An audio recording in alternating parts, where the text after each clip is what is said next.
Hello বন্ধুরা, 1200 দিন কঠোর পরিশ্রম করে তৈরি করা স্বপ্নের জাহাজ টাইটানিক কেবলমাত্র 2 ঘন্টার মধ্যে কেন ডুবল? 10 এপ্রিল 1912।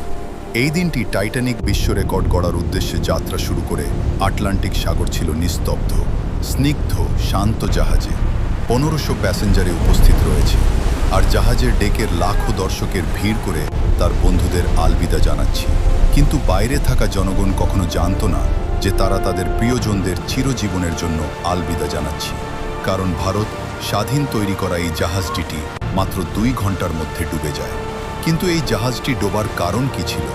জাহাজটি ডোবার 1912 সালের 10 এপ্রিল ইংল্যান্ডের সাউথহ্যাম্পটন বন্দর থেকে যাত্রা শুরু করে পৃথিবীর সবচেয়ে বিলাসবহুল জাহাজ RMS টাইটানিক।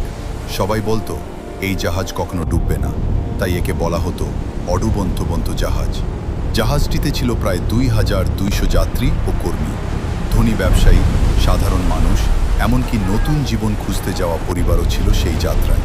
4 দিন সবকিছু ঠিকঠাক চলছিল, কিন্তু 1912 সালের 14 এপ্রিল রাতে উত্তর আটলান্টিক মহাসাগরে হঠাৎ সামনে দেখা যায় একটি বিশাল আইসবার্গ। ক্যাপ্টেন দ্রুত জাহাজ ঘোরানোর চেষ্টা করেন, কিন্তু ততক্ষণে দেরি হয়ে গেছে। আইসবার্গের সঙ্গে ধাক্কা লাগে আর MSS টাইটানিক জাহাজের নিচের অংশে বড় ফাটল ধরে এবং ধীরে ধীরে ভেতরে পানি ঢুকতে শুরু করে। রাত বাড়ার সাথে সাথে পরিস্থিতি ভয়ঙ্কর হয়ে ওঠে।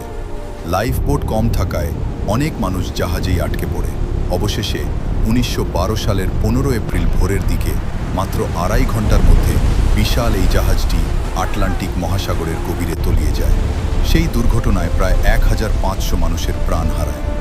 আজও RMS টাইটানিক ইতিহাসের সবচেয়ে করুণ সমুদ্র দুর্ঘটনাগুলোর একটি হিসেবে মনে রাখা হয়।